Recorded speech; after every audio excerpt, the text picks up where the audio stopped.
I'm sure we all remember the Mr. Beast Twitter stuff going on with him posting on Twitter to see how much money it would make. I made a video on it, and he made like $250,000 from one tweet, basically posting his video, just a video he already had done.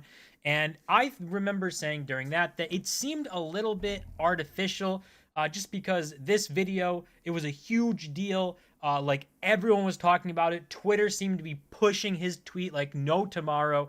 Just I saw the tweet myself just like 10 times on the timeline, continuously pushing that with an ad auto playing when you scrolled past it. So it did seem like it was a little bit artificial because Elon Musk and Twitter probably knew this was a big deal. Advertisers took advantage of it because they knew it was being pushed like this. And the $250,000 from posting on Twitter seemed too good to be true. Even if you are Mr. Beast, who could easily pull insane numbers to justify that amount of money, but can Twitter pull the advertising to justify that? That's where the problem really comes in. And now we have this from another YouTuber who I guess tested this to see what would happen. And he found out that it was not good at all for Twitter, saying, for an average non-boosted account like mine, there is definitely no money in creating content specifically for X. And that's Jerry Rigs Everything, calling out Twitter. So I would tend to agree with him because I think Mr. Beast, that one situation was blown up. And then in general, his name carries weight. So if you can make him look good, you'll attract other people to at least give it a try, even if they don't end up making any money.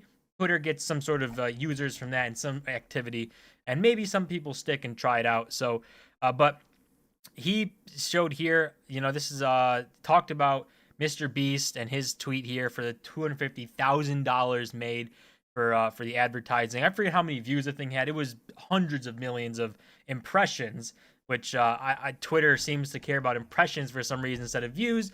Doesn't make much sense. Probably why the ad rates on Twitter are down so much. But they write an article here talking about it, and they post or go to his tweet, which kind of breaks down just how kind of ridiculous this whole thing is, saying that this might get me banned, but I'm no Mr. Beast. I do, however, consider myself a professional content creator with some semi-viral 17.6 million impressions here on X over the last 70 days.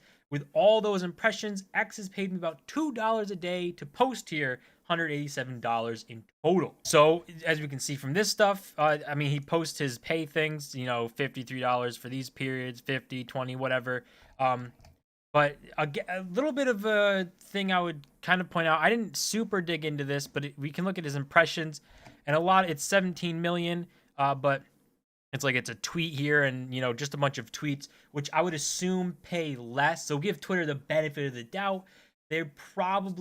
You can get more ad revenue for posting videos and having those ads play on videos than posting tweets, because then you have to have someone click on your tweet and scroll through replies to see ads that way, and those ads probably cost less to advertisers. So to give Twitter the benefit of the doubt, even though I still think that this is spot on. Like, I don't think that Mr. Beast numbers are going to be for anyone else, really. He's like a one special case. And hopefully we get to see more data from Mr. Beast, because if we go to his Twitter, we can see he's been posting, he's posted his announcement thing here, 14 million impressions, which are different from views. Posted another one of his other videos here. I think this is something he's already posted. Yeah, this is an old video he just posted again, 39 million. But you can see, let's see if we can get the views, 39.9 million. So it doesn't seem like it really separates views from impressions, which is a problem, because an impression right now, if we were going to see that would be an impression. All of these tweets are getting impressions for me just scrolling by them. So if you're an advertiser and you say you're measuring impressions, how many of these tweets are you actually seeing? How many are you actually engaging with? Not a lot, right? But if we go back to this video here, we know this is his original one he posted, 176 million views. So an absolute ton. This one was supposedly made the $250,000, right? If we keep going and go to, he posted another video, 122 million, great, doing great. Post another 149, crazy. These are Mr. Beast numbers, expecting these massive things. And his most recently, 4 days ago, 39 million. A little bit of a fall off. Maybe it'll catch up, who knows? But there, none of these have an ad playing before them. When I used to see these Mr. Beast videos getting pushed around, the original one that got $250,000, we saw an ad every single time. Every single time you scrolled by it, there was an ad auto playing before you could even do anything with the tweet. So to not see ads auto playing, maybe it's because it's not on the timeline and it's on his profile, but I don't know. I do think that Jerry Rig Everything has a point here where he says, like it's making content specifically for Twitter is not how people are going to actually be able to make a lot of money when you're putting in a bunch of creativity or a bunch of editing into a video, right? Where if you put it on YouTube, you're probably going to make a lot more money on YouTube than you are if you made it and only put it on Twitter. But again, we can talk about the difference here too, because Twitter, for some reason, tries to say impressions are the same thing as views. Like they don't separate those, especially when they talk about it, saying, "Oh, the Twitter, these Twitter's doing X billion impressions a month and this and that," but they don't actually talk about views, which is the important thing. Because if I go into my backend on YouTube, I can see all the impressions I'm getting. Like impressions outweigh views insanely, but an impression isn't really worth anything because someone can see it and scroll by it and not even really have paid attention, not even notice that they saw it in the first place,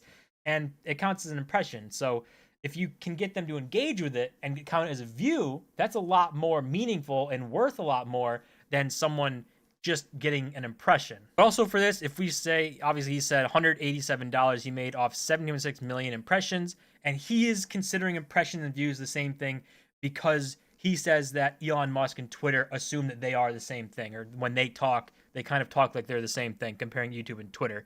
But saying here, for transparency, the same views over on YouTube would be worth anywhere from $17,000 to $30,000.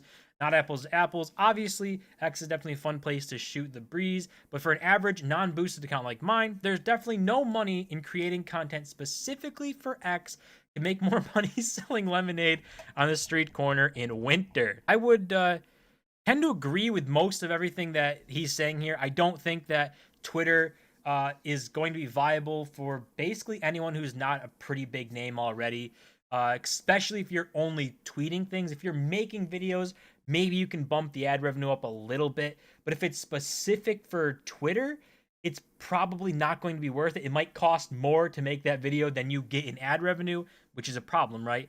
But if you're making videos for YouTube and just say, I'll post it on Twitter as well, there's no harm in that, right? Even if you make $2, it doesn't really matter. Who cares?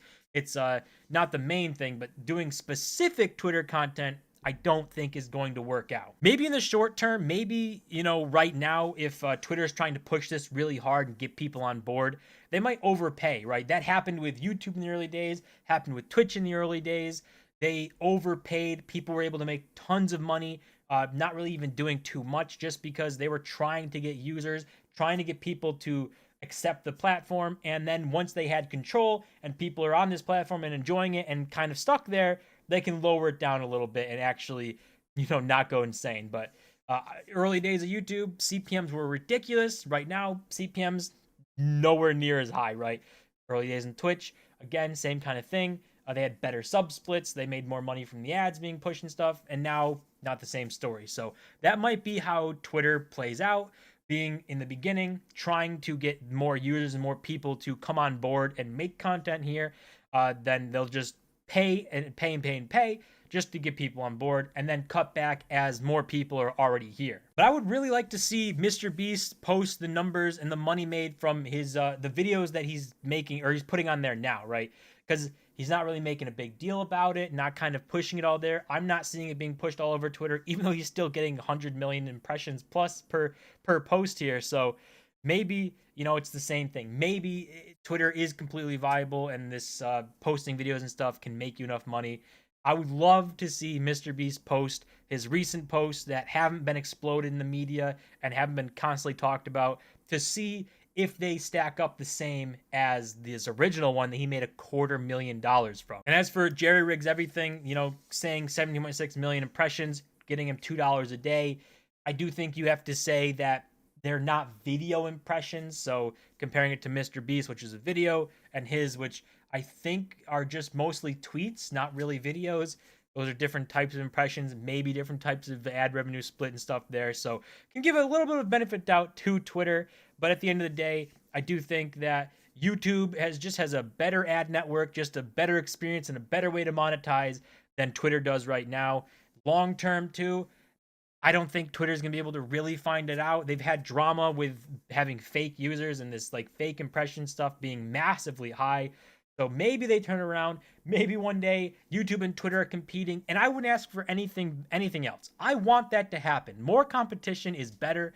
It makes both companies are forced to get better and put better user experiences out there. If YouTube just dominates the VOD platforms and is dominating everything, doesn't have to worry, then the experience degrades and gets worse and worse over time. We've kind of experienced that. So I hope Twitter pulls it together, and I hope that they put together a platform that can compete with YouTube and push both places to get better. That's going to do it for this video. As always, do me to smash the button and subscribe, and I'll see you guys in my next